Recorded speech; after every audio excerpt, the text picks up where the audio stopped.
Scene शुरू होता है एक बेडरूम से। एक लड़का जिसका नाम चुइंग है बेड पर पड़ा होता है। उसके ऊपर चैनी बैठी होती है। जैसे ही चुइंग अपनी आंखें खोलता है, चैनी खुश हो जाती है कि वह जाग गया, लेकिन चुइंग शॉक हो जाता है। वह तुरंत उठकर बेड से कूद जाता है और घबराकर पूछता है कि वह कहाँ है। चैनी हल्की मुस्कान के साथ कहती है कि उसने नहीं सोचा था कि ड्रग इतना जल्दी खत्म हो जाएगा, फिर भी उसे एक जिंदा आदमी उसके साथ होना ज्यादा दिलचस्प लगता है। चुइंग यह सुनकर चिल्ला पड़ता है और तभी उसे एहसास होता है वह फिर से जन्म ले चुका है। 300 साल पहले वह गलती से चिंगचांग माउंटेन पर फेरी वर्ल्ड में चला गया था। वहीं से उसकी कल्टीवेशन जर्नी शुरू हुई। 300 साल तक उसने दिन रात मेहनत की, अपनी ताकत बढ़ाई और एक सोर्ड्समैन कल्टीवेटर बना। वह रेल्म ऑफ इटर्निटी तक पहुंचने ही वाला था, लेकिन उसके बजाय उसने गलती से hall of time and space खोल दिया और अब वह वापस आ गया है अपने 17 साल की उम्र में। अब भी कंफ्यूज्ड, वह चेनी से पूछता है कि वह उससे क्या चाहती है, लेकिन चेनी और ज्यादा सडक्टिव तरीके से बिहेव करने लगती है। चुइंग कहता है कि जरूर कोई मिसअंडरस्टैंडिंग है और उसे अब जाना होगा। चेनी खड़ी होकर कहती है कि वह अपने शिकार को कभी नहीं छोड़ती। उसके द्वारा पसंद किया जाना ही उसके लिए सम्मान की बात है। चुइंग उसे इग्नोर करता है और बाहर जाने लगता है। तभी चेनी उसका हाथ पकड़ लेती है बहुत स्ट्रांग ग्रिप के साथ। वह मुड़कर उसे छुड़ाने की कोशिश करता है, लेकिन उसे एहसास होता है कि इस शरीर में अभी एनर्जी बहुत कम है। वह उसे धक्का देने की कोशिश करता है, लेकिन चेनी उस पर अटैक कर देती है। एक तेज लाइट निकलती है और चुइंग पीछे गिर जाता है। चुइंग जल्दी से अपना स्कूल यूनिफॉर्म उठाता है और घर से भाग जाता है। पीछे से चेनी उसे बुलाती है, मेरा व्हाइट रैबिट, मैं तुम्हें कभी जाने नहीं दूंगी। जैसे ही वह बाहर आता है, वह शहर को देखता है। 300 साल बाद अर्थ को देखकर वह खुश हो जाता है। उसे लगता है कि अब वह अपने पेरेंट्स से मिल पाएगा, लेकिन तभी उसे कुछ अजीब लगता है। इस दुनिया में कुछ गड़बड़ है। यहाँ विमेन डोमिनेट कर रही हैं और मेन बहुत फेमिनिन बिहेव कर रहे हैं। चुइंग पूरी तरह शॉक हो जाता है। उसे समझ आता है कि इस दुनिया में विमेन ही हर चीज कंट्रोल करती हैं। जो रोल्स नॉर्मली मेन निभाते हैं, यहाँ विमेन निभा रही हैं। सच्चाई जानने के लिए वह लाइब्रेरी जाता है। वहाँ उसे पता चलता है कि एंशिएंट टाइम में एक बड़ा कैटास्ट्रफी हुआ था स्प्रिंग और ऑटम के बीच। उस घटना ने विमेन की फिजियोलॉजी बदल दी, उन्हें ज्यादा स्ट्रांग और इंटेलिजेंट बना दिया। उसके बाद एक महिला कॉन्ग मो पैदा हुई। उसने आइडियोलॉजी फैलाई कि विमेन मेन से सुपीरियर हैं, और वहीं से पावर शिफ्ट हो गया प्रिंसेस से प्रिंसेसेस की तरफ। इस दुनिया में रूल्स भी अलग हैं। अगर किसी रिलेशन में चीटिंग होती है तो मैन को अनफेथफुल माना जाता है, लेकिन अगर विमेन किसी मैन के पीछे जाए तो वह नॉर्मल माना जाता है। चुइंग और भी शॉक्ड हो जाता है। उसे यह भी नहीं पता कि उसका खुद का फैमिली भी ऐसा ही है या नहीं। जब वह घर पहुंचता है, वह देखता है कि उसके पिता लिन युआनटू घर का काम कर रहे हैं। उसके पिता उसे देखकर हैरान हो जाते हैं, क्योंकि उसने कहा था कि वह देर से लौटेगा। फिर उसके पिता नोटिस करते हैं कि उससे विमेन का परफ्यूम आ रहा है। वह तुरंत पूछते हैं कि क्या वह किसी वुमन के साथ था। उसके पिता उसे वार्न करते हैं कि एक हैंडसम लड़के के लिए बाहर करते हैं जाना डेंजरस है। वह उसे एक न्यूज़ भी दिखाते हैं, एक 15 साल के लड़के की जिसकी लाइफ बर्बाद हो गई क्योंकि उस पर गलत आरोप लगाया गया था और उसका वीडियो फैल गया था। चुइंग अपने पिता को समझाता है कि उन्हें चिंता करने की जरूरत नहीं है। फिर वह पूछता है कि उसकी मदर कहाँ है। उसके पिता बताते हैं कि उसकी माँ बिजनेस मीटिंग में गई है और उनका बिजनेस अभी अच्छा नहीं चल रहा। चुइंग समझ जाता है वह सिर्फ पास्ट में वापस नहीं आया, बल्कि एक ऐसी दुनिया में आया है जहां सब कुछ उल्टा है। इन दिनों चू अपनी बहन को खाने के लिए बुलाने उसके कमरे में जाता है, लेकिन जैसे ही वह अंदर झांकता है, उसके होश उड़ जाते हैं। वह अपनी बहन को कमरे में एडल्ट कंटेंट देखते हुए पकड़ लेता है। शर्म से लाल होकर वह तुरंत दरवाजा बंद कर देता है और बाहर से ही घबराकर चिल्लाता है कि वह खाना खाने आ जाए। थोड़ी देर बाद बहन बाहर निकलती है, तुम्हारा करते हैं, और उसके चेहरे पर अभी भी हल्की शर्म झलक रही होती है। चू उससे पूछता है कि क्या वह कमरे में ऐसा कुछ देख रही थी। बहन बेपरवाही से जवाब देती है कि यह तो लाइव ब्रॉडकास्ट्स का जमाना है और थोड़ा सा मजेदार कंटेंट देखना बुरा नहीं। फिर वह कमरे कंप्रेट के मामने आराम से वहां से चली जाती है। कुछ देर बाद वह तैयार होकर अपनी दोस्तों से मिलने बाहर जाने लगती है। वह अपने पिता से 100 यूएन मांगती है। पिता पूछते हैं कि उसे इतना पैसा बाहर जाने के लिए क्यों चाहिए। वह कहती है कि उसे सोशलाइज करना है और उनके साथ बिजनेस भी करना है। पिता उसे समझाते हैं कि वह अपने भाई से कुछ सीख ले ताकि वह और उसकी माँ दोनों की चिंता कम हो, लेकिन वह पलटकर कहती है कि उसे अपने भाई से कुछ सीखने की जरूरत नहीं। भाई तो आसानी से किसी अमीर महिला से शादी करते हैं सकता है, लेकिन उसे अपनी जिंदगी खुद बनानी पड़ेगी। वह जोर देकर कहती है कि उसके पेरेंट्स को उसे सपोर्ट करना ही होगा और फिर वहां से निकल जाती है। चू अपने पिता से पूछता है कि क्या उसे यूं ही बाहर जाने देना ठीक है। पिता शांति से कहते हैं कि अब ज्यादा कुछ किया भी नहीं जा सकता। वह लड़की कोई पालतू जानवर तो है नहीं जिसे बांध कर रखा जाए। उसे बाहर जाना होगा और खुद कमाना होगा। चू यह सुनकर इस फेमिनिस्ट वर्ल्ड से और ज्यादा हैरान हो जाता है। उसी वक्त उसकी माँ काम से घर लौटती है। चू दौड़कर उसके पास जाता है और उसे गले लगा लेता है। माँ हैरान होकर पूछती है कि उसे क्या हो गया है। फिर वह उसे पॉकेट मनी दे देती है। चू को यह देखकर और भी शौक लगता है। पिछली जिंदगी में उसकी माँ बहुत कंजूस थी और बाहर जाने के लिए उसे पैसे मांगने तक पड़ते थे, लेकिन यहाँ माँ खुद उसे पैसे दे रही थी। वह पैसे वापस करना चाहता है, लेकिन माँ लेने से इनकार कर देती है। फिर उसके पिता बहन की हरकतों के बारे में बताते हैं। कहते हैं कि वह उन्हें बेवकूफ़ बना रही है, लेकिन माँ इसे बिल्कुल नॉर्मल मानती है। वह कहती है कि आखिर इसी तरह उसने अपने पति को भी हुक किया था। चू यह सब देखकर इरिटेटेड हो जाता है। उसे चिंता होने लगती है कि भविष्य में वह भी इसी तरह बदल जाएगा या नहीं। वह अपने पेरेंट्स से दूर होकर अपने पुरानी कमरे में चला जाता है। कमरा बिल्कुल स्पॉटलेस साफ सुथरा था। तभी उसे एक और सच्चाई समझ में आती है। इस दुनिया में विमेन डोमिनेंट है, इसलिए हर घर में बेटी होना ज्यादा अच्छा माना जाता है। एक वुमन को अच्छे मैरिज के लिए घर और कार चाहिए, लेकिन एक मैन के लिए बस हैंडसम और अट्रैक्टिव होना काफी है। वह अपना ड्रॉअर खोलता है। अंदर लेटर्स भरे पड़े थे। तभी उसे एहसास होता है वह मिडिल स्कूल में स्कूल प्रिंसेस था। यह सोचकर वह एक पल के लिए चुप रह जाता है। फिर खुद से कहता है कि उसे बस कल्टीवेशन पर ध्यान देना चाहिए और जल्द से जल्द इस दुनिया से निकल जाना चाहिए। वह इस दुनिया की ची के बारे में भी सोचता है।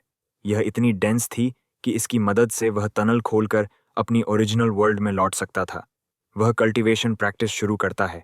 जैसे ही वह गोनंग फ्रीडम स्किल अभ्यास करता है, उसकी सेंसेस और फीलिंग्स पहले से ज्यादा सेंसिटिव हो जाती हैं।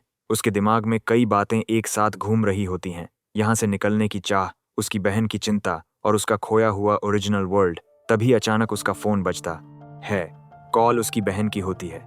उसकी आवाज परेशान थी। वह कहती है कि वह मुसीबत में है।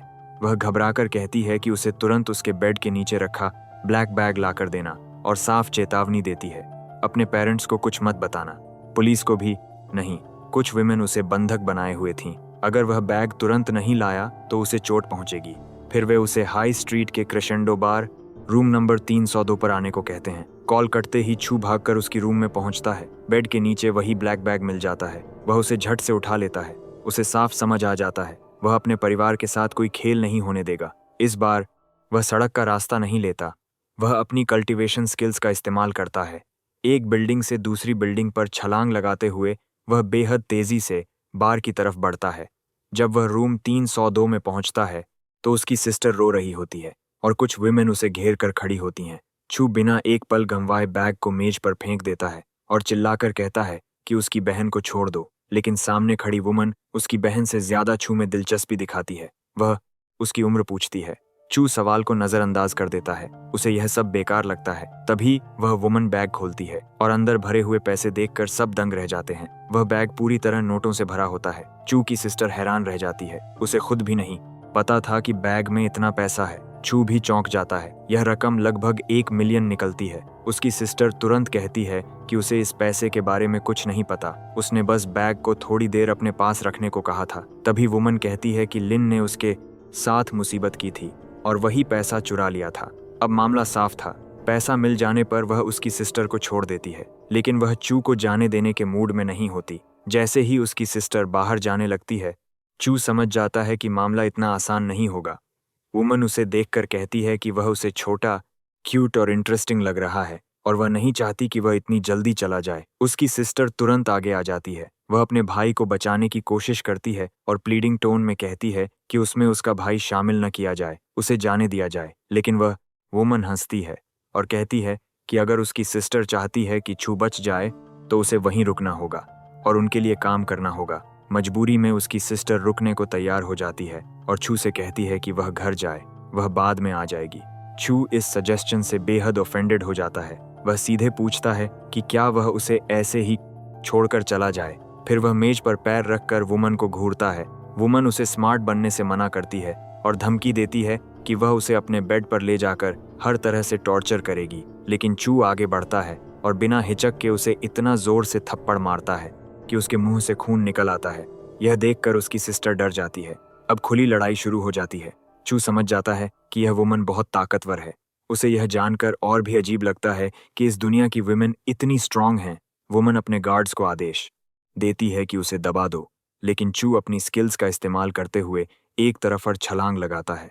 फिर ताना मारकर कहता है कि अगर हिम्मत है तो सीधे आओ। वह गार्ड्स को एक एक करके गिराने लगता है। फिर बाहर निकलने की कोशिश करता है, लेकिन तभी वुमन बंदूक निकाल लेती है और धमकी देती है कि अगर वह नहीं रुका तो उसे गोली मार देगी। उसकी सिस्टर डर कर विनती करती है कि उसके भाई को कुछ मत करो, लेकिन वुमन बिल्कुल नहीं पिघलती। वह साफ कहती है कि अब कोई भी बेगिंग उन्हें नहीं बचा सकती। वह दोनों को मारने के लिए तैयार होती है। तभी दरवाजा खुलता है और ये चेनी अंदर आती है। उसके मुंह में सिगरेट थी। वह पूरे सीन को देखकर मुस्कुरा देती है और पूछती है कि उसे इस पार्टी में बुलाया क्यों नहीं गया। चू उसे पहचान जाता है, वही वुमन जिसे उसने रीबर्थ के दिन बेडरूम में देखा था। वह हैरानी से पूछता है कि वह यहाँ क्या कर रही है। ये चेनी शांति से जवाब देती है कि यह जगह उसकी है। फिर वह बाकी लोगों को जाने का आदेश देती है और साफ कहती है अब से यहाँ की रियल अथॉरिटी वही है। अब चेनी साफ कह देती है कि अब से चू उसकी रिस्पॉन्सिबिलिटी है और वही उसकी देखभाल करेगी। जो यून तुरंत विरोध करती है और कहती है कि यह रूल्स के खिलाफ है, लेकिन चेनी जरा भी नहीं रुकती। वह अपने गार्ड्स को आदेश देती है कि जो यून को बाहर फेंक दो, उसके हाथ पैर काट दो और उसे सड़क पर छोड़ दो। फिर वह मुड़कर चू की तरफ देखती है। उसकी आंखों में अब एडमिरेशन थी और वह मुस्कुराकर कहती है कि यह उसका गिफ्ट है। चू को यह अचानक मिला हुआ काइंडनेस समझ नहीं आता। चेनी उसे समझाती है कि वह पहला मर्द है जिसने उससे इस तरह बात करने की हिम्मत की। बाकी सबसे वह अलग था, इसीलिए वह चाहती है कि वह उसका 36वां बॉयफ्रेंड बन जाए। चू साफ इनकार कर देता है। वह कहता है कि उसे उसमें कोई इंटरेस्ट नहीं है और वह अपने आप को संभाल सकता है। चेनी हंसते हुए कहती है कि उसके जैसे छोटे फ्रेम वाले साधारण आदमी को जो जैसी औरत आसानी से अपने हाथ में ले सकती है। चू पलटकर पूछता है कि क्या वह उसकी ताकत की तुलना अपनी ताकत से कर रही है। फिर वह एक गेम प्रपोज करता है। अगर वह जीत गया तो चेनी उसे परेशान करना बंद कर देगी। उसकी सिस्टर घबरा जाती है और उसे रोकने की कोशिश करती है, लेकिन चेनी अपने कॉन्फिडेंस के साथ चैलेंज एक्सेप्ट कर लेती है और अपनी शर्त रखती है। अगर वह जीती तो चू उसका बॉयफ्रेंड बनेगा। खेल शुरू होता है।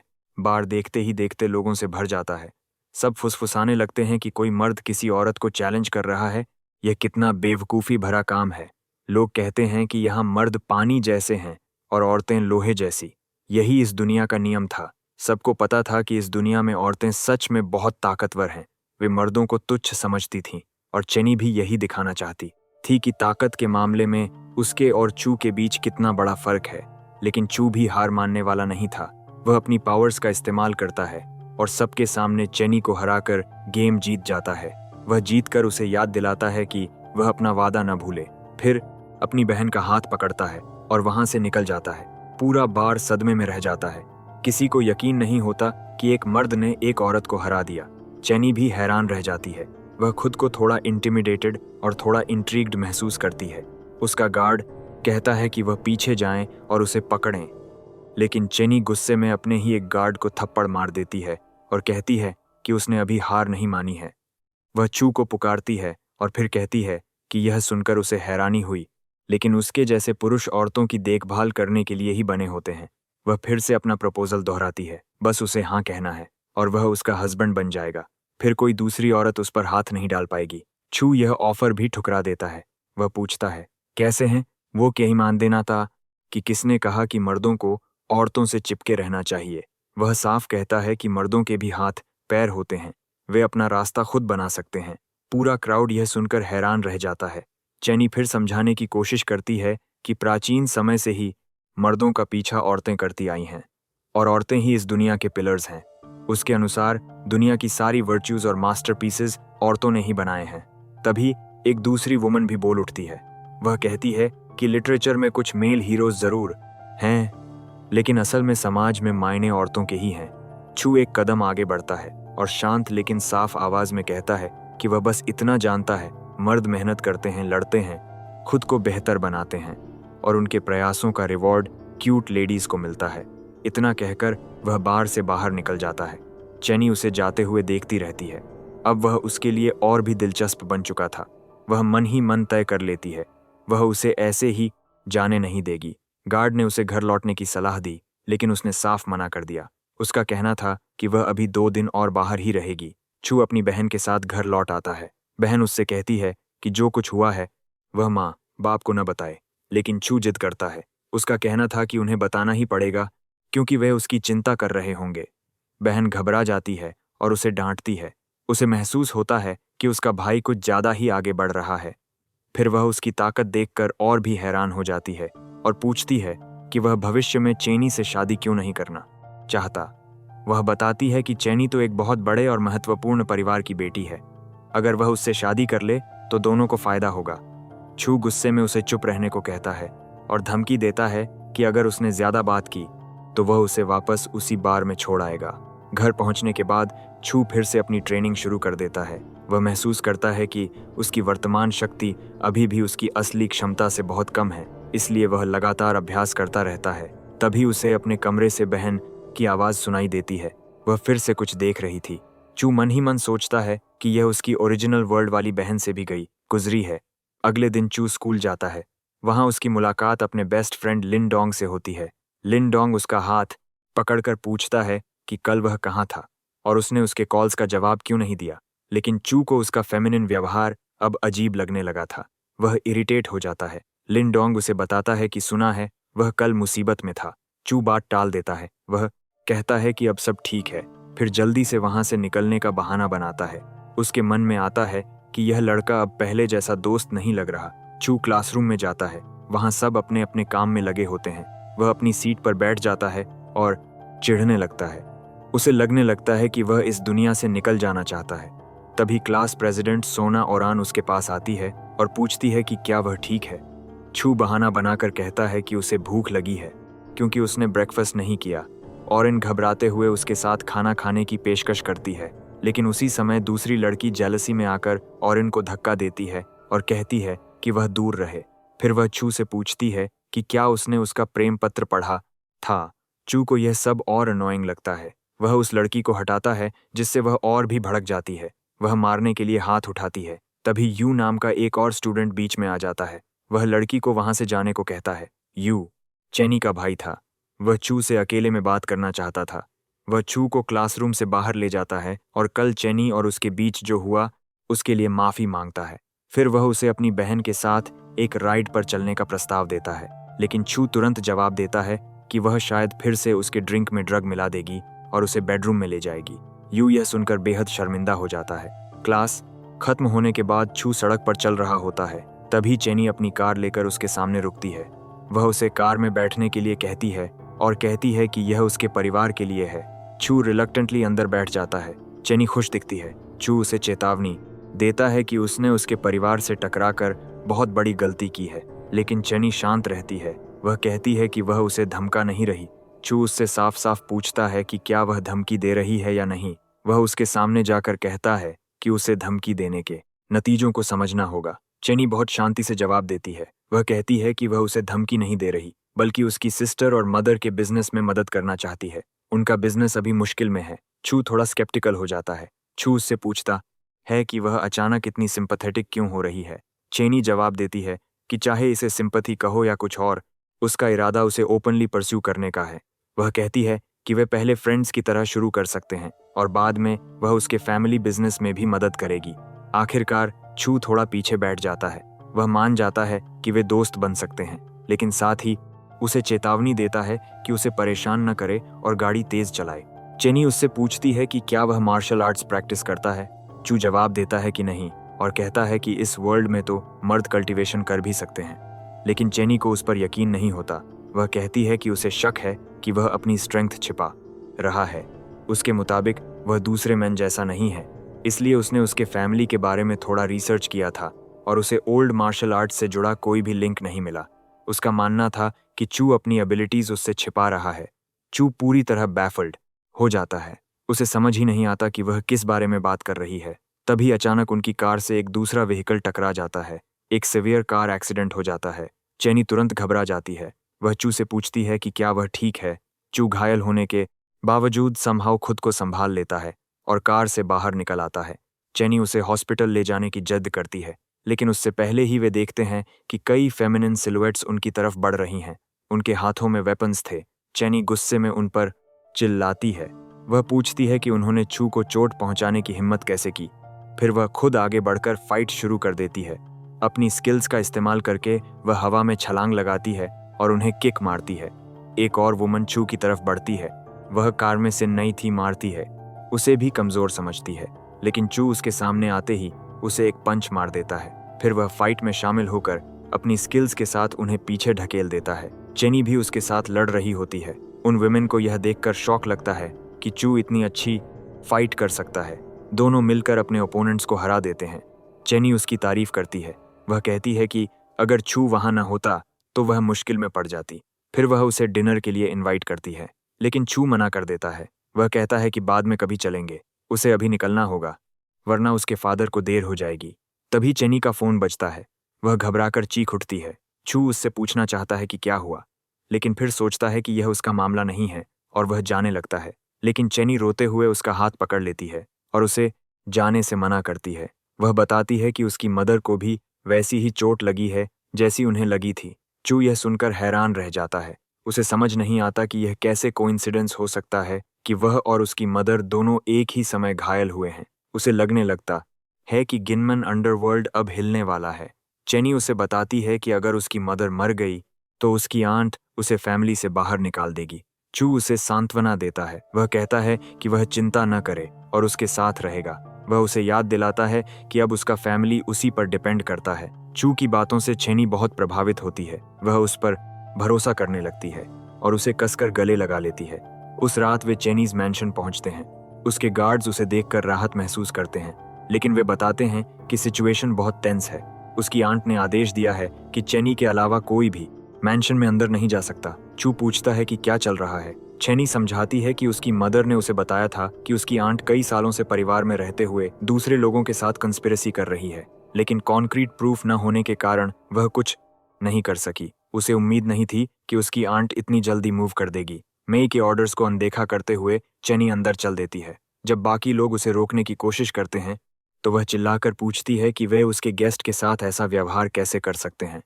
चू भी बात संभालने के लिए कहता है कि वह डॉक्टर है और वह मिसिया की जांच करने आया है। चू कहता है कि उसने फेरी वर्ल्ड में मेडिसिन पढ़ी थी, इसलिए वह अभी उनकी मदद कर सकता है। यह सुनकर गार्ड्स उसका मजाक उड़ाते हैं। वे पूछते हैं कि एक आदमी डॉक्टर कैसे हो सकता है। एक गार्ड ताने में कहता है कि उनका एक साथी कई सालों से रिप्रोडक्टिव सिस्टम इन्फेक्शन से परेशान है, साथ ही उसे किडनी की भी दिक्कत है। शायद कई सालों तक ओल्ड मार्शल आर्ट्स प्रैक्टिस करने की वजह से उसने चाइनीज मेडिसिन भी ली, लेकिन कोई खास फायदा नहीं हुआ। उसकी हालत अब भी बहुत खराब है और वह ढेर सारी पिल्स पर डिपेंड कर रही है। दूसरा गार्ड जवाब देता है कि उसे पिल्स लेने वाले पर ताना मारने का कोई हक नहीं है। आखिरकार वे चू को अंदर जाने देते हैं। अंदर चेनी, उसकी आंट और कजिन वाई मियर उसका इंतजार कर रहे होते हैं। ये तंज कसकर कहती है कि चेनी ठीक समय पर आ गई, वरना पता नहीं क्या हो जाता। चेनी गुस्से में अपनी आंट से माँ के बारे में पूछती है। मिया उसे याद दिलाती है कि फैमिली हिरार्की का सम्मान करना चाहिए और उसे आंट कहकर संबोधित करना चाहिए। फिर उसकी नज़र छू पर जाती है। वह सवाल करती है कि चेनी अपने घर में एक स्ट्रेंजर को कैसे ले आई। उसका कहना था कि एक मैन का वाई फैमिली में आना मना है। चेनी समझाती है कि चू एक डॉक्टर है और उसे अपनी मदर को देखना है। यह सुनकर यह हैरान रह जाती है। उसे तो लगा था कि यह वही लड़का है जिसे चेनी कुछ दिन पहले घर लाई थी। वह फिर कहती है कि अगर कोई मान वाई फैमिली में शामिल होना चाहता है तो उसे कुछ एबिलिटीज साबित करनी होंगी, तभी ही वह खुद को वाई फैमिली मैन बना सकता है, वरना उसे घर में घुसने की इजाज़त नहीं। फिर वह अपनी बेटी से कहती है कि वह चू की स्किल्स की जांच करे। असल में उसका इरादा फंसाने का था। वह जानती थी कि अगर मिया चू के गेस्ट को नुकसान पहुंचाएगी तो चेनी उसकी रक्षा करेगी, भले ही इसके लिए उसे फैमिली रूल्स तोड़ने पड़े। और अगर चेनी ऐसा करती है तो कोई भी, यहाँ तक कि उसकी माँ भी, उसे फैमिली से बाहर निकाले जाने से नहीं बचा सकेगी। मिया चू से एक डील करती है। वह कहती है कि अगर वह जीत गई तो उसे उसके साथ रात बितानी होगी। चेनी यह सुनकर भड़क जाती है और उसे असभ्य कहती है, लेकिन चू उसे रोक देता है। वह कहता है कि ठीक है, वह लड़ाई करेगा। अचानक मिया हमला करने के लिए आगे झपटती है। चू तुरंत समझ जाता है कि उसने यह सब सिर्फ डिस्ट्रैक्शन के लिए कहा था। वह उसे एक जोरदार मुक्का मारता है। मिया पीछे उछलकर गिर जाती है। फिर चू पूछता है कि क्या अब भी वह उसके साथ लव करने की बात करेगी। यह सुनकर मिया की माँ गुस्से से भर जाती है। वह चू को जंगली आदमी कहती है, लेकिन चेनी उसकी तरफ से बोलती है और कहती है कि मिया ने खुद उसे उकसाया था। चू कहता है कि मिया को हॉस्पिटल ले जाना चाहिए। उसे शक है कि कहीं उसे बात करेगी, इंटरनल इंजरी ना लगी हो। मिया की आंट गालियां देती रहती है, लेकिन सब उसे अनदेखा करके अंदर चले जाते हैं। तभी उनकी एक और कजिन दरवाजे पर खड़ी होती है। वह चेनी को देखकर बहुत खुश होती है और उसे गले लगा लेती है। चेनी अपनी माँ के बारे में पूछती है। वह जवाब देती है कि माँ ठीक हैं, लेकिन चोट गंभीर है और वह ऑब्जर्वेशन में है। चू कहता है कि अगर ऐसा है तो एक पल भी बर्बाद नहीं करना चाहिए। उन्हें तुरंत देखना चाहिए कि वह मदद कर सकता है या नहीं। उस लड़की ने पूछा कि वह कौन है। चेनी ने उसे बताया कि वह उसका दोस्त है और बनाने की डॉक्टर भी, और वही उसकी माँ की जांच करने वाला है। तीनों कमरे में प्रवेश करते हैं। चेनी राहत की सांस लेती है जब वह अपनी माँ को देखती है और उसे गले लगा लेती है। उसकी माँ पूछती है कि चू कौन है। चू अपना परिचय देता है। वह कहता है कि वह डॉक्टर है और चेनी ने उसे माँ की देखभाल के लिए बुलाया है। फिर वह अपनी माँ से कहता है कि वह अपने घाव उसे दिखाएं। तभी चू को अचानक एहसास होता है वह बहुत देर से घर नहीं लौटा था। फिर भी चू जानता था कि उसके पिता उसे इस बात पर डांटेंगे। अब उसे यह भी चिंता थी कि वह घर जाकर अपने परिवार को यह सब कैसे समझाएगा। चेनी की माँ हल्की हंसी हंसती है। वह कहती है कि अब वह और कुछ नहीं कर सकता। फिर वह अपनी बेटी के साथ थोड़ा समय बिताने के लिए चू को बाहर जाने को कहती है। लड़कियां उसे दरवाजे तक छोड़ती हैं और वह कमरे से बाहर निकल जाता है। अंदर चेनी अपनी माँ को मनाने लगती है कि वह चू को अपना वूंड दिखाने दे। वह उसकी बहुत तारीफ करती है, कहती है कि वह एक अमेजिंग पर्सन है जिसने उसकी जान बचाई। यह सुनकर उसकी माँ हैरान रह जाती है, क्योंकि पहली बार उसने अपनी बेटी को किसी मर्द की तारीफ करते सुना था। तभी चू फिर अंदर आता है और कहता है कि उसने अटैक की जांच कर ली है। उसके मुताबिक उन लोगों ने उसकी पीठ के बाएं हिस्से पर हार्मफुल ईवल एनर्जी से हमला किया था। वह समझाता है कि इस नेगेटिव एनर्जी को शरीर में फैलने से रोकने के लिए उसे अपनी बहुत सारी एनर्जी इस्तेमाल करनी होगी। वह बताता है कि उसने दुश्मन की ताकत को काउंटर करने में बहुत एनर्जी खर्च कर दी थी, इसी वजह से वह अब कमजोर हो गई है। यह सुनकर उसकी माँ शॉक में आ जाती है। वह तुरंत सबको बाहर जाने को कहती है। उसे छू से अकेले में बात करनी थी। चेनी बाहर जाने को तैयार नहीं होती, लेकिन जब माँ आदेश देती है तो उसे रुकना पड़ता है और वह मजबूरी में कमरे से बाहर चली जाती है। दरवाजा बंद हो जाता है। अब माँ सीधे छू से पूछती है क्या ली फैमिली ने उसे भेजा है और उसका असली इरादा चेनी के साथ क्या है। चू कंफ्यूज्ड हो जाता है। वह साफ कहता है कि वह ली फैमिली से नहीं है और अगर उसे उसकी बेटी के साथ होने पर शक है तो यह बात उसे अपनी बेटी से पूछनी चाहिए। आखिर वही तो उसमें इंटरेस्टेड है। वह यह भी याद दिलाता है कि उसने चेनी की जान बचाई थी। अगर वह न होता तो शायद वह जिंदा न रहती। अब उसकी माँ उस पर भरोसा करने लगती है और वूंड दिखाने के लिए मान जाती है, लेकिन साथ ही उसे चेतावनी भी देती है अगर उसके मन में चेनी के खिलाफ कोई बुरी नीयत हुई तो उसका डेड बॉडी ही उसके घर लौटेगा। फिर वह अपने कपड़े उतारने लगती है। चू तुरंत अपनी आंखें बंद कर लेता है और उसे रुकने को कहता है। वह कहता है कि भले ही वह जवान है, लेकिन वह अब भी एक मर्द है। जब वह दोबारा आंखें खोलता है तो उसे उसकी पीठ पर एक बहुत ही गंभीर इन्फेक्शन दिखता है। वह घबरा जाता है। वह सोचता था कि वूंड खराब है, लेकिन असल में हालत उससे कहीं ज्यादा गंभीर थी। वह बताता है कि अभी के लिए इन्फेक्शन को रोका जा सकता है, लेकिन कुछ दिनों में उसके इंटरनल ऑर्गन्स खराब होने लगेंगे। उसकी माँ चौंक जाती है और उससे पूछती है कि क्या वह कुछ कर सकता है। चू कहता है कि वह कोशिश करेगा। फिर वह वूंड को छूकर अपनी शक्ति इस्तेमाल करता है और नेगेटिव एनर्जी को अब्जॉर्ब करने लगता है। यह प्रक्रिया बहुत दर्दनाक होती है। उसकी माँ दर्द से कराह उठती है, लेकिन चू पूरी ताकत से अपना ध्यान उसी काम पर लगाता है। उसकी करंट एबिलिटी के साथ वह सारी नेगेटिव एनर्जी एक साथ नहीं निकाल सकता था, इसलिए वह केवल कुछ हिस्सा ही बाहर निकाल पाता है। वह कहता है कि उसने जितना कर सकता था उतना कर दिया है। धीरे धीरे उसकी माँ को राहत महसूस होने लगती है और उसकी हालत पहले से बेहतर होने लगती है। फिर वह उससे पूछती है कि अपनी जान बचाने के बदले वह क्या चाहता है। छू जवाब देता है कि छेनी उसकी अच्छी दोस्त है और यह तो बस एक महसूस नंबर 5 में ही इस मात्रा की कैसे माने मारने की नॉर्मल हेल्प थी। वह मुस्कुरा देती है और कहती है कि वह बस अपनी बेटी की दोस्त है। यह सुनकर चू को यह होल सिचुएशन और अजीब लगने लगती है। चेनी फिर से उस पर इम्प्रेस्ड हो जाती है। वह उसे माँ को ठीक करने के लिए धन्यवाद देती है। फिर उसे कसकर गले लगाती है और उससे कहती है कि आज रात वह मत जाए। उसके लिए उसके पास एक छोटा सा रिवॉर्ड है। छू उसे हल्का सा धक्का देकर दूर करता है और मना कर देता है।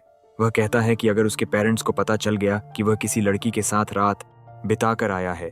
अगर उसके पेरेंट्स को पता चलता कि वह किसी लड़की के साथ रात बिताकर आया है तो वे जरूर परेशान हो जाते। यह सोचकर वह कार की तरफ बढ़ जाता है। चेनी भी समझ जाती है। वह मुस्कुराकर कहती है कि आखिर उनके पास तुम जैसा अच्छा बेटा है। चू वहां से निकल जाता है। उसकी नजर अपने हाथ पर जाती है जहां वह नेगेटिव एनर्जी अब्सॉर्ब कर चुका था। वह एनर्जी अब किसी अभिशाप जैसी लग रही थी, ऐसी चीज जिसे वह अपनी मौजूदा पावर से पूरी तरह मिटा नहीं सकता था। फेरी वर्ल्ड में उसके पास ऐसा एलिक्सिर था जो ऐसी चीजों को संभाल लेता था। तो अब वह सोचने लगता है, क्या इस दुनिया में भी ऐसा कुछ होगा? अगले दिन जब वह स्कूल पहुंचता है तो उसे छात्रों की भीड़ एक लड़की के लिए चीयरिंग करती सुनाई देती है। उसका नाम था तांग सियोन। चू को उसका नाम सुनते ही शौक लगता है। वह बास्केटबॉल बहुत स्किल के साथ खेल रही थी और देखने में भी बहुत अट्रैक्टिव लग रही थी। चू को यकीन ही नहीं होता कि वह वही है, उसकी पहली लव, प्रेपरेटरी स्कूल वाली लड़की। उसके लिए तो सभी लड़के पागल थे। कोई कहता था कि वह दिल पिघला देती है, कोई उसे जीनियस कहता था। तभी चू को एहसास होता है, यह दूसरी दुनिया है, यहाँ लोग उसे जानते ही नहीं। अगर वह बिना सोचे उसके पास गया तो शायद खुद ही एम्बैरेसमेंट में फंस जाएगा। तभी वह लड़की उसे पुकारती है। वह कहती है कि उसने उसे पहले भी कहीं देखा है। चू बहाना बनाकर कहता है कि शायद एक ही स्कूल में होने की वजह से उसने उसे कहीं देखा होगा, लेकिन वह जिद करती है। वह कहती है नहीं, ऐसे नहीं। चू को एहसास होता है कि दूसरे वर्ल्ड की तरह यहाँ भी वह उसके बारे में क्यूरियस है। वह यह सोचकर बात टाल देता है, लेकिन टैंग फिर कहती है कि वह उसके साथ बास्केटबॉल खेले और उसे खुद खेल सिखाएगी। चू बिना देर किए उसके हाथ से बॉल छीन लेता है, उसे घुमाता है और खेल मान लेता है। तांग कहती है कि अगर वह जीत गई तो चू को उसका बॉयफ्रेंड बनना होगा। चू पूछता है कि अगर वह जीत गया तो? तांग मुस्कुरा देती है। वह कहती है कि फिर वह वही करेगी जो वह चाहे। चारों तरफ लोग उनकी बात सुनने लगते हैं। फिर खेल शुरू होता है। तांग तेजी से आगे बढ़ती है। वह जंप शॉट लगाती है और अपना पहला पॉइंट ले लेती है। चू उसकी बास्केटबॉल स्किल देखकर हैरान रह जाता है और भीड़ पहले ही मानने लगती है कि शायद वह उसे अपना बॉयफ्रेंड बना लेगी। तांग साफ कहती है कि वह उसे हल्के में नहीं लेगी, वह जीतना चाहती है। चू उसे फिर खेलने के लिए चुनौती देता है। इस बार तांग ड्रिबल करके आगे बढ़ती है और फिर जंप शॉट लगाती है, लेकिन चू उससे भी ऊंचा जंप करता है और उसका शॉट ब्लॉक कर देता है। भीड़ शॉक रह जाती है। कोई सोच भी नहीं सकता था कि वह इतना ऊंचा जंप कर सकता है। अब चू की बारी थी। तांग भी अब पूरी तरह लड़ने को तैयार थी। चू आगे बढ़ता है, कूदता है और एक क्लीन शॉट मारकर पॉइंट ले लेता है। इस बार मैच वह जीत जाता है। तांग हार जाती है। तांग पूछती है कि अब उसे क्या करना चाहिए। चू हल्के से उसकी गाल पर हाथ रखता है और उसे डेट पर चलने को कहता है। यह सुनकर सब खुश हो जाते हैं। तांग शर्मा जाती है और मुस्कुरा देती है। फिर वह कहती है कि अगर वह उसे डेट करना चाहता है तो उसे और भी मजबूत होना पड़ेगा। चू सोचता है कि वह खुद पर इतना गर्व क्यों करने लगी। तभी उसे याद आता है जिस दिन उसने चेनी की माँ की मदद की थी। उसके प्योर ऑरा और स्पिरिचुअल बॉडी में 30% की बढ़ोतरी हुई थी। बाद में चेनी ने उससे पूछा था कि उसकी माँ को बचाने के बदले वह क्या रिवॉर्ड चाहता है। चू के मन में कुछ शरारती ख्याल आते हैं। वह मुस्कुराता है, लेकिन जब वह उससे फिर पूछती है कि वह क्या रिवॉर्ड चाहता है और क्यों मुस्कुरा रहा है, तो वह कह देता है कि अभी सोचने का वक्त चाहिए। स्कूल से लौटते समय वह सोच रहा होता है अगली बार वह चेनी की माँ को पूरी तरह ठीक कर देगा। फिर वह अपने स्पिरिचुअल बॉडी को पूरी तरह अवेकन कर सकेगा, क्योंकि इस दुनिया में उसकी ग्रोथ बहुत तेज दिया। आज की माँ को पूरी तरह ठीक कर देगा हो रही थी। अचानक एक कार आकर रुकी। उसमें से एक आदमी उतरा और सीधे चू के पास आ गया। उसने पूछा कि क्या वह चू चिंग है और क्या यह सच है कि वह तांग शियान को पसंद करता है। फिर वह आदमी जमीन पर थूकता है और अपना परिचय लाइवे के रूप में देता है। वह चू से पूछता है कि क्या वह जानता है कि वह कौन है, लेकिन चू उसकी बातों में कोई दिलचस्पी नहीं दिखाता। वह उसे सीधा बेवकूफ़ कह देता है। लाइवे भड़क जाता है। वह चेतावनी देता है कि जब वह बात कर रहा हो तो उसे नज़रअंदाज न करे। फिर वह अचानक हमला कर देता है, लेकिन चू तुरंत उसका हाथ पकड़ लेता है और एक झटके में उसे मरोड़ देता है। लाइवे के सिक्योरिटी गार्ड्स भी उसकी मदद के लिए नहीं आते। चू उसे ज़मीन पर पटक देता है, फिर उसके गार्ड्स को भी लाता मारकर दूर कर देता है और ताना देता है कि अगली बार अगर उससे भिड़ना है तो और लोगों को लेकर आना। लाइवे धमकी देता है कि ली फैमिली उसे ऐसे ही नहीं छोड़ने वाली। वह कहता है कि तंग शियन की शादी उससे होने वाली है। यह उनके फैमिलीज के बीच पहले ही तय हो चुका है। यह सुनकर चू का गुस्सा भड़क उठता है। वह लाइवे को बुरी तरह पीट देता है। इसके बाद चू सोचने लगता है कि क्या यह सिर्फ टांग शियान का निजी फैसला था या टांग फैमिली के भीतर भी कुछ अंदरूनी गड़बड़ है, और अगर ऐसा है तो वे अरेंज्ड मैरिज को ली फैमिली के साथ कैसे मान सकते हैं। उसे यह भी शक होता है कि क्या यही वही लेवे है जिसका जिक्र चेनी की मां ने किया था। चू को चेनी की बात याद आती है और वह सोचता है कि अब उसे उसकी मदद लेनी चाहिए। वह उसे मैसेज भेजता है और एक प्राइवेट इन्वेस्टिगेटर मांगता है। जवाब में चेनी उसे 10 यूएन भेज देती है।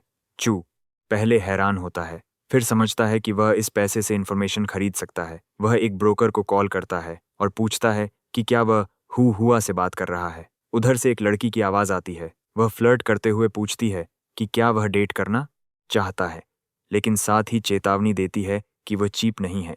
कुछ देर बाद चू उस जगह पहुंचता है जहां मिलने को कहा गया था। वह सोच रहा होता है कि आखिर उसने किसे पैसे दिए हैं। तभी कोई उसके कंधे पर हाथ रखता है और कैजुअल अंदाज में ग्रीटिंग करता है। वह लड़की खुद को छन हुआ बताती है और देखकर लगता ही नहीं कि वह 23 साल की ब्रोकर है। चू को यकीन नहीं होता कि इतनी छोटी दिखने वाली लड़की ही ब्रोकर है। हुआ खुद कंफर्म करती है कि वही ब्रोकर है। फिर वह मजाक में पूछती है कि चू का चेनी से क्या रिश्ता है और कहती है कि अगर चेनी उसकी गर्लफ्रेंड नहीं है तो वह उसकी जगह लेने को तैयार है। चू लगभग अपना जूस गिरा देता है। वह झट से कहता है कि वह तैंग फैमिली के बारे में इंफॉर्मेशन चाहता है। हुआ का मूड बदल जाता है। वह गुस्से से पूछती है कि क्या तैंग शियन वही लड़की है जिसके साथ उसने बास्केटबॉल खेला था। चू इस बात से चौंक जाता है। उसे शक होता है कि शायद हुआ पहले ही उसके बारे में इन्वेस्टिगेशन कर चुकी है। वह उसे चेतावनी देता है कि उसे हल्के में न ले, वरना वह किसी और से जानकारी खरीद लेगा। हुआ उसे देखकर समझ जाती है कि वह मजाक नहीं कर रहा और फिर वह गंभीर होकर तांग फैमिली की डिटेल्स बताने लगती है। वह कहती है कि तांग फैमिली सबसे बड़े और ताकतवर परिवारों में से एक है। उनकी प्राइमरी कंपनी ही उनका मुख्य हेडक्वार्टर्स है। देश की बहुत सी बड़ी बिजनेस कॉरपोरेशंस टैंग फैमिली के कंट्रोल में हैं, लेकिन हाल ही में टैंग फैमिली को फाइनेंशियल प्रॉब्लम्स का सामना करना पड़ रहा था। उनकी स्थिति अस्थिर हो गई थी। इस समस्या को हल करने के लिए ली फैमिली ने मैरिज अलायंस का प्रस्ताव रखा और बदले में तंग शियान की शादी लई फैमिली में कराने की शर्त रखी। यह सुनकर चू शॉक रह जाता है। उसे लगता है कि शायद तंग शियान ने यह सब उससे छिपाया था ताकि वह दबाव महसूस न करे। फिर हुआ पूछती है कि क्या यह जानकारी काफ़ी है, लेकिन चू अभी भी और जानना चाहता था। वह अल्केमी के बारे में भी पूछता है, एक एंशिएंट मार्शल आर्ट्स फैमिली के बारे में जिसके बारे में उसने सुना था।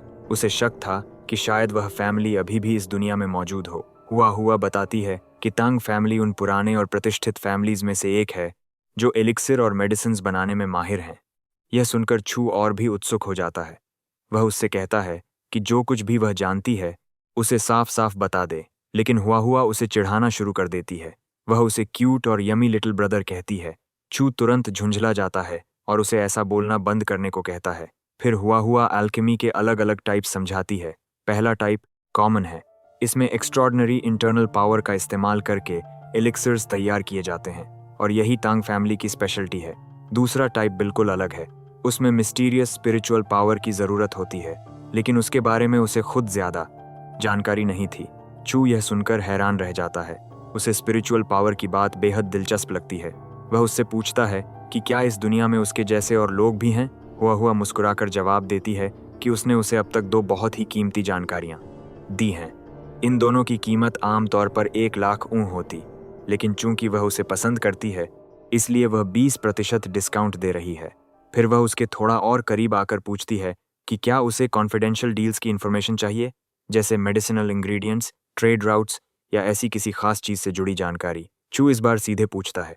अगर वह उसे यह सब बताए तो वह बदले में उसके साथ डिनर पर चलने को तैयार है। हुआ तुरंत मान जाती है। दोनों पास के एक रेस्टोरेंट में पहुंचते हैं। वहां के स्टाफ उसे देखकर पहचान जाते हैं और पूछते हैं कि क्या चाहिए। हुआ आराम से 20 स्क्यूअर्स और 4 कोल्ड बियर्स ऑर्डर कर देती है। छू यह देखकर चौंक जाता है।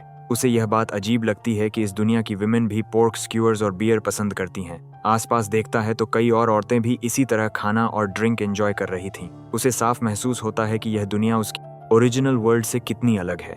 रात बढ़ती जाती है। हुआ नशे में लड़खड़ाने लगती है। फिर अचानक उसकी आंखों से आंसू बहने लगते हैं। वह एक पुराने बॉय के बारे में बताती है जिसे वह पसंद करती थी, लेकिन उस लड़के ने उसे सिर्फ इसलिए रिजेक्ट कर दिया क्योंकि वह गरीब थी। चू देखता है कि वह पूरी तरह इमोशनली टूट चुकी है, इसलिए वह फैसला करता है कि उसे घर छोड़ आना चाहिए। जब वे उसके घर पहुंचते हैं तो चू को उसका रूम पूरी तरह बिखरा हुआ मिलता है। वह समझ जाता है कि वह अपनी जिंदगी खुद संभालने में भी संघर्ष कर रही है और उसे सच में किसी ऐसे इंसान की जरूरत है जो उसकी परवाह करे। वह उसे धीरे से बेड पर लिटाता है, लेकिन तभी हुआ हुआ उसका हाथ पकड़कर उसे भी अपने साथ खींच लेती है। वह रोते रोते उससे कहती है कि वह उसके साथ रुके। छू कंफ्यूजन में होता है, लेकिन उसकी हालत देखकर वह मान जाता है। थोड़ी ही देर में हुआ हुआ की आंखें बंद हो जाती हैं। वह उसके चेस्ट पर सो जाती है। छू को यह सब बहुत अजीब लगता है, लेकिन फिर भी वह उसे आराम से बेड पर सुला देता है। इसके बाद वह क्वाइटली फोन निकालकर तांग फैमिली के बारे में सर्च करने लगता है। खोजबीन करने पर उसे पता चलता है कि टैंग फैमिली कई अल्केमिकल टेक्निक्स में बेहद प्रसिद्ध है, लेकिन हाल ही में उनकी स्थिति खतरे में आ गई है। किसी तरह की इन्फिल्ट्रेशन की वजह से उनका नाम और ताकत दोनों दबाव में थे। तभी उसे एक और इम्पॉर्टेंट डॉक्यूमेंट मिलता है। उसमें गिनमन की सबसे बड़ी ऑक्शन हाउस शीसन ऑक्शन हाउस का जिक्र था। यह ऑक्शन हाउस एक पुराने मार्शल आर्ट्स फैमिली द्वारा चलाया जाता था और उनके पास एलिक्सिर से जुड़ी बहुत कीमती चीजें थीं। छू अब समझ जाता है कि इस दुनिया में पैसा और पावर दोनों ही बेहद जरूरी हैं। बिना मनी के सर्वाइवल मुश्किल है, लेकिन अब उसके पास एक आइडिया था। उसके पास कुछ ऐसा था जो इस दुनिया में बहुत कीमती हो सकता था। कुछ दिन बाद वह अपने घर की टेरेस पर प्रैक्टिस कर रहा था। उसके दिमाग में स्पिरिचुअल रॉक्स का ख्याल घूम रहा था। ऐसे रॉक्स कल्टीवेशन रिदम को बढ़ाते थे और एंशिएंट मार्शल आर्ट्स प्रैक्टिस में बहुत मदद करते थे। उसे लगता है कि यही उसका अगला रास्ता हो सकता है। अब वह इस दुनिया में केवल सरवाइव नहीं करना चाहता था, वह यहाँ से अपनी असली ताकत भी वापस पाना चाहता था और धीरे धीरे अपने लक्ष्य के और करीब बढ़ना चाहता था। अपनी एबिलिटी का इस्तेमाल करते हुए छू ने धीरे धीरे स्पिरिचुअल रॉक्स बनाना शुरू कर दिया। वह इटर्निटी की कल्टीवेशन करता रहा, एक ऐसा प्रोसेस जिसमें अर्थ और स्काई की ऑरा अब्जॉर्ब होती थी।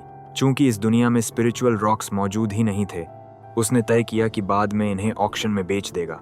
कुछ समय बाद वह फिर से चेनी के घर गया ताकि उसकी माँ का डिटॉक्सिफिकेशन पूरा कर सके।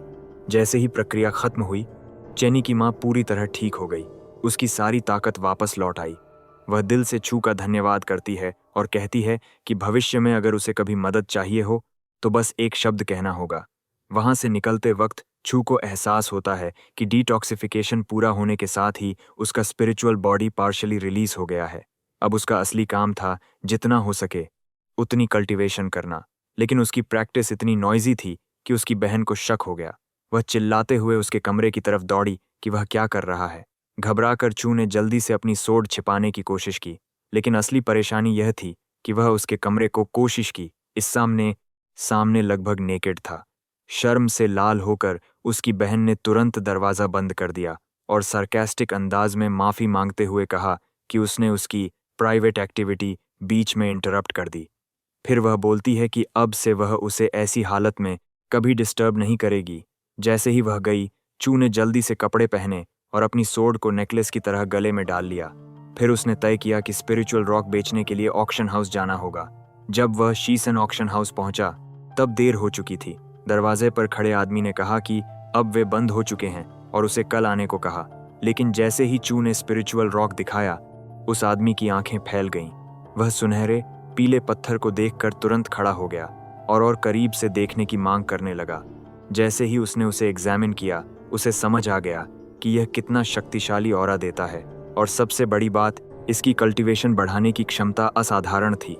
वह समझ गया कि यह एक बेहद रेयर ट्रेजर है। तुरंत उसका एटीट्यूड बदल गया। वह अपना परिचय XU के रूप में देता है, शीसन ऑक्शन हाउस का सक्सेसर। फिर दोनों फॉर्मल तरीके से ग्रीट करते हैं। XU उससे स्टोन का नाम पूछता है और यह भी कि उसके पास कितने हैं। चू कहता है कि यह स्पिरिचुअल रॉक है और वह मान लेता है कि शायद XU को इसके इफेक्ट्स पहले से पता होंगे। फिर वह बताता है कि उसके पास 5 हैं। XU तुरंत ऑफर करता है प्रति रॉक 2,000 येन। मतलब अगर वह सारे बेच दे तो उसे कुल 10 मिलियन येन मिलेंगे। इतनी बड़ी रकम सुनकर चू को भी सरप्राइज होता है। उसे लगा था कि कीमत इतनी ऊंची नहीं होगी, लेकिन अब उसे समझ आ जाता है कि यह सौदा पूरी तरह वर्थ इट है। वह बाहर निकलते हुए सोचता है, अगर ऐसा चलता रहा तो वह बहुत जल्दी एक बड़ा बिजनेस मोनोपोली खड़ा कर सकता है। उसे लगने लगता है कि अब बहुत जल्द वह ऑक्शन वर्ल्ड और मार्शल आर्ट्स वर्ल्ड दोनों पर अपना दबदबा बना लेगा। रास्ते में उसे हुआ का मैसेज मिलता है। वह उसे रात में ड्रिंक्स के लिए इनवाइट करती है। छू मुस्कुरा देता है, लेकिन उसकी शांति ज्यादा देर नहीं टिकती। अचानक कोई उस पर हमला कर देता है। एक तेज वार सीधा चाकू लेकर, लेकिन चू की नेक पर लटकी सोर्ड तुरंत एक्टिवेट हो जाती है। एक शक्तिशाली डिफेंसिव बैरियर ऑफ लाइट उसके चारों तरफ फैल जाता है। हमलावर शॉक में रह जाता है। उसे उम्मीद नहीं थी कि सोर्ड इतनी ताकतवर होगी। चू तुरंत काउंटर करता है। वह कई तेज स्लैशेस से वार करता है और हमलावर को बुरी तरह घायल कर देता है। फिर वह उसके करीब आता है और ठंडे स्वर में पूछता है कि उसे किसने भेजा है। डर से कांपते हुए हमलावर कन्फेस कर देता है। लाइवे ने उसे छू को मारने के लिए हायर किया था। उसने छू को सिर्फ एक कमजोर स्टूडेंट समझकर अंडर एस्टिमेट कर लिया था। छू बिना हिचक उसे खत्म कर देता है और ठंडे स्वर में कहता है कि अब लाइवे को उसकी लाश खुद उठानी होगी। छू अब पूरी तरह तय कर चुका था कि उसे लाइवे को किसी भी हाल में खत्म करना है। लेकिन जैसे ही वह यह फैसला करता है, उसके शरीर में कुछ अजीब होने लगता है। उसकी देह अचानक गर्म होने लगती है। वह समझ जाता है कि पहली बार इतनी ज्यादा एनर्जी खींचने की वजह से उसका करंट बॉडी स्ट्रेस में आ गया है। उसकी नज़र धुंधली पड़ने लगती है। वह लड़खड़ाते हुए दीवार से टकरा जाता है। छाती पकड़कर वह खुद को संभालने की कोशिश करता है और पछताता है कि उसने वहां जाकर इतना ज्यादा फोर्स क्यों इस्तेमाल किया। उसे यह भी महसूस होता है कि उसका शरीर स्ट्रेंजली अराउज्ड और आउट ऑफ कंट्रोल हो रहा है। उसी वक्त हुआ वहां आ जाती है। छू उस पल बहुत इम्पल्सिव हो जाता है। वह उसके माथे पर एक हल्का सा किस कर देता है। हुआ यह देखकर चौंक जाती है। फिर वह और करीब आ जाता है और उसके लिप्स की तरफ झुकता है, लेकिन फिर एक पल को रुक जाता है। उसे अपने ही बिहेवियर पर शर्म और कंफ्यूजन महसूस होती है। उसे लगता है कि आज जो कुछ हुआ, शायद उसी वजह से वह इतना डिस्टर्ब्ड है, क्योंकि उसने अभी एक इंसान को मार दिया था। हुआ उसे कसकर गले लगा लेती है। वह खुश होकर कहती है कि उसे माफी मांगने की जरूरत नहीं है। वह चाहती है कि वह उसके साथ ही रहे। उस रात वह उसके साथ ही रुक जाता है। सुबह होने पर छू के दिमाग में एक बात साफ हो जाती है। इस दुनिया से उसे बहुत ज्यादा अटैचमेंट नहीं चाहिए, लेकिन अकेले रहना भी आसान नहीं होगा।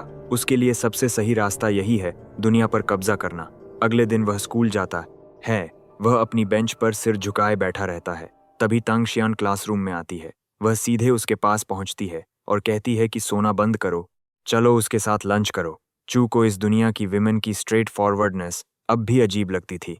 तांग शियान उसकी तरफ ध्यान से देखती है और उसके शरीर से किसी और वुमन की स्मेल महसूस करती है। चू एक पल के लिए ऑकवर्ड हो जाता है, लेकिन तांग शियान तुरंत बात को हल्का कर देती है। वह फिर से उससे लंच के लिए पूछती है। चू पहले पैनिक करता है, फिर राहत की सांस लेकर मान जाता है, क्योंकि उसे लगता है कि उसने कुछ सस्पिशियस नोटिस नहीं किया। उसे पता था कि अगर उसे यह पता चल गया कि वह रात किसी और वुमन के साथ बिताकर आया है, तो मामला और कॉम्प्लिकेटेड हो जाएगा। जब वे साथ चलने लगते हैं तो पूरे कैंपस में विस्परिंग शुरू हो जाती है। सभी हैरान थे कि कैंपस क्वीन खुद चू चिंग को लंच के लिए इनवाइट कर रही थी। चू को यह सब बहुत अनईजी लग रहा था। वह तंग शियान से पूछता है कि वह उसके साथ लंच क्यों करना चाहती है। तंग शियान सादगी से कहती है कि उसे बस उसके साथ टाइम स्पेंड करना है, कोई हिडन मोटिव नहीं। फिर वह अचानक उसका हाथ पकड़ लेती है। चू कंफ्यूज्ड हो जाता है। वह कहती है कि भले ही उसने कहा था कि कोई स्ट्रिंग्स अटैच्ड नहीं है, लेकिन वह तो खुद ही उसका हाथ पकड़ रही है। दोनों शर्मा जाते हैं। मजाक करते हुए छू उसके गाल पर हल्का सा पिंच कर देता है। तांग शियान तुरंत पीछे हटती है। वह हैरान होकर पूछती है कि उसने उसे पिंच करने की हिम्मत कैसे की। छू हंसते हुए पूछता है कि वह अब क्या करेगी। तांग शियान तुरंत पीछे हटती है। सियान को एहसास होता है कि उसकी परवरिश एक हेरेस की तरह हुई है। जिससे भी वह मिलती है, उसे केयरफुली चुना गया होता है। वह कभी किसी ऐसे इंसान से नहीं मिली थी जैसा छू था। उसके साथ चलते हुए उसे एक अजीब सी सिक्योरिटी और कंफर्ट महसूस हो रही थी। ये फीलिंग्स उसके लिए नई थीं, इसलिए वह खुद भी समझ नहीं पा रही थी। रेस्तरां पहुंचकर छू 2 plate spicy rice noodles order करता है। वह साफ कहता है कि एक में सिलांत्रो नहीं होना चाहिए, लेकिन एक्स्ट्रा स्पाइस और विनेगर जरूर हो। तांग शियान यह देखकर चौंक जाती है। उसे समझ नहीं आता कि उसे उसकी पसंद कैसे पता थी। वह सोचती है कि शायद उसने उसका बैकग्राउंड चेक किया है। छू उसकी एम्बैरेसमेंट देखकर पूछता है कि वह इतनी फ्लस्टर्ड क्यों है। तभी पीछे से 2 लड़कियां गुजरती हैं। छू की नजर उन पर पड़ती है। कुछ अजीब लगता है। वे लड़कियां इस जगह की नहीं लग रही थीं और उनके हाथों में नाइव्स थीं। इसी बीच स्टाफ उनका ऑर्डर उठाने को बुलाता है। छू देखता रहता है कि वे लड़कियां एक दूसरे की तरफ सिर हिला रही हैं और धीरे धीरे अपने नाइव्स निकाल रही हैं। वे साफ तौर पर तांग शियान पर हमला करने की तैयारी कर रही थीं। जैसे ही वे चाकू चलाने वाली थीं, चू ने तेजी से प्रतिक्रिया दी। उसने अपने सामने गिरा खाना उन पर उछाल दिया। उनका हमला बिगड़ गया और उसी पल पूरा सीन अफरा तफरी में बदल गया। लड़ाई तुरंत और गंभीर हो गई। तांग शियान घबरा जाती है और चू से कहती है कि वह वहां से भाग जाए, वह सानी में ताने बना रहे हैं। कहती है कि असल टारगेट तो वही है, लेकिन चू साफ मना कर देता है। वह कहता है कि वह अपनी वुमन को अकेला नहीं छोड़ेगा। फिर वह अपनी कल्टीवेशन पावर एक्टिवेट करता है और पूरी ताकत से अटैकर्स पर टूट पड़ता है। एक लड़की उस पर किक मारने के लिए कूदती है। चू तुरंत काउंटर करता है, एक जोरदार पंच से उसे नीचे गिरा देता है। पीछे से दूसरी लड़की पाम स्ट्राइक करने आती है। चू बस हल्का सा मुस्कुराता है और उसे आसानी से दूर उछाल देता है। तांग शियान यह सब देखकर दंग रह जाती है। वह पूछती है कि क्या वह किसी पुराने मार्शल आर्ट्स फैमिली से है। चू जवाब देता है कि नहीं, लेकिन फिर कहता है कि मामला थोड़ा कॉम्प्लिकेटेड है और उसे अभी के लिए उसे एक फ्रीलांस वॉरियर समझ ले। तांग शियान कंफ्यूज हो जाती है, लेकिन चू उसे बाद में सब समझाने का वादा करता है। फिर वह कहता है कि अब वहीं रुकना सुरक्षित नहीं है, उसे अपने फैमिली को बुलाकर यह सब संभालना चाहिए। हालांकि चू घायल था, फिर भी वह हॉस्पिटल नहीं जाना चाहता था। वह कहता है कि बस एक छोटा सा वूंड है, खुद ठीक हो जाएगा। लेकिन उसके दिमाग में यह बात साफ हो जाती है कि ये अटैकर्स भले ही मीडियोकर थे, फिर भी उन्हें अंडर एस्टिमेट नहीं किया जा सकता। उसे अपने लिए कुछ स्पिरिट आर्टिफैक्ट्स बनाने होंगे ताकि अगली बार डिफेंस बेहतर हो। चलते चलते तंग शियान उससे पूछती है कि क्या वह उसके फैमिली के बारे में कुछ जानता है, और फिर वह लाइवे का नाम लेकर पूछती है कि क्या वह उसे परेशान कर रहा है। छू बहुत कामली कह देता है कि लाइवे उसकी नज़र में कोई बड़ी बात नहीं। फिर तंग शियान पूछती है कि उसने उसे बचाया क्यों। छू सच्चाई नहीं बता सकता था। वह उसे यह नहीं बता सकता था कि वह पिछली जिंदगी में उसकी वाइफ थी, इसलिए वह बहाना बनाता है। वह कहता है कि उसे बस ऐसा लगा जैसे वह उसे बहुत लंबे समय से जानता है, इतना कि वह उसके लिए जान देने को भी तैयार हो जाता। तांग शियान यह सुनकर शर्मा जाती है।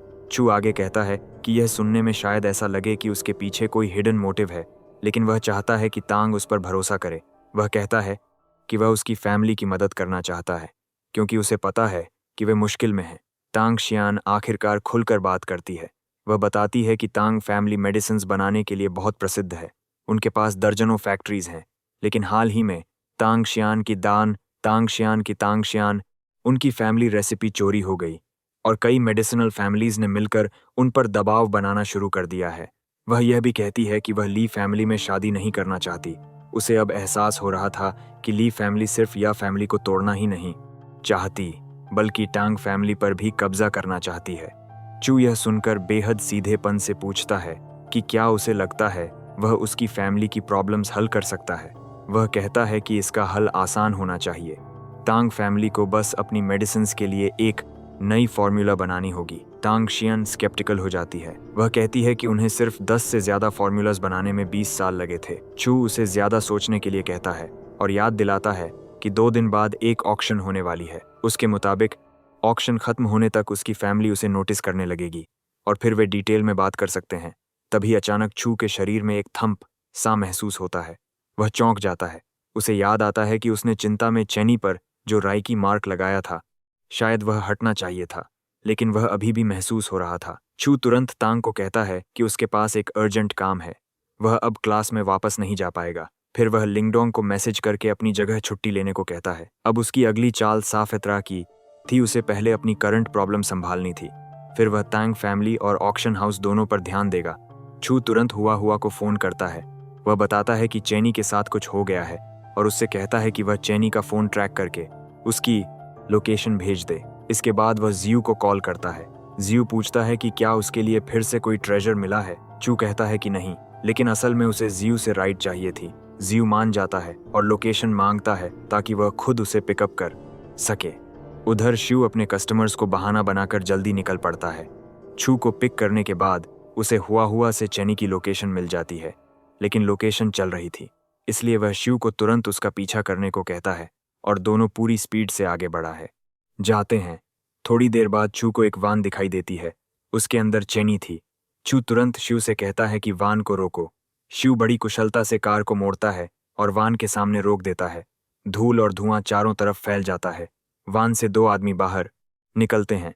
चू अपनी सोर्ड तैयार कर लेता है। दूसरी तरफ वे लोग गन्स तानते हैं और उस पर फायरिंग शुरू कर देते हैं, लेकिन चू अपनी सोर्ड घुमा देता है। गोलियां उसकी ब्लेड से टकराकर हवा में बिखर जाती हैं। एक तेज लाइट फैलती है और दोनों आदमी जमीन पर गिर जाते हैं। चू वैन की तरफ बढ़ता है। वह दरवाज़ा खोलता है, लेकिन तभी पीछे से एक और ताकतवर हमला वैन पर पड़ता है।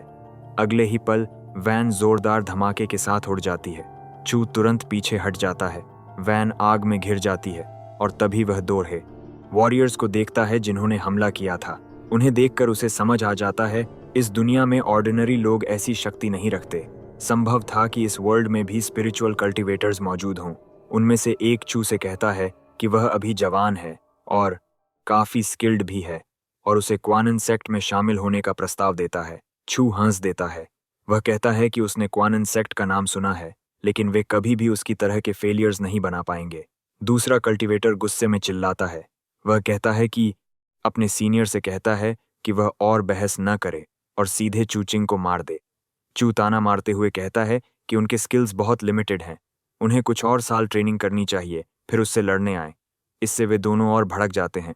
उनमें से एक अपनी पावर इकट्ठी करता है और अपने वेपन से चू पर हमला कर देता है। चू भी अपनी सोर्ड और पावर से उसका वार रोक देता है। दोनों की टक्कर से चारों तरफ लाइटनिंग जैसी रोशनी फैल जाती है। टक्कर इतनी जोरदार थी कि उस कल्टीवेटर के हथियार में क्रैक आ जाता है। वह गुस्से से चिल्लाता है कि चू ने उसका वेपन कैसे तोड़ दिया। चू हवा में छलांग लगाकर फिर से हमला करता है। उसका सोर्ड स्ट्राइक इस बार उनके वेपन को 2 टुकड़ों में तोड़ देता है। अब वह कल्टीवेटर गुस्से से भर जाता है। वह चू पर मुक्का चलाने ही वाला होता है, लेकिन चू उसके हाथ को ही काट देता है। दूसरा कल्टीवेटर भी बीच में आता है। वह अपना वेपन बदलकर हमला करने की कोशिश करता है, लेकिन चू पूरी ताकत से आगे बढ़ता है और उसके डेड बॉडी को पकड़कर बाहर निकाल देता है। चू दूसरे कल्टीवेटर से कहता है, अगर कल्टीवेशन करनी है तो मॉर्टल रेल्म में आकर गंदी हरकतें मत करो। वह लाश को फेंक देता है और पूछता है कि क्या यही नोबल कल्टीवेटर्स सिखाते हैं।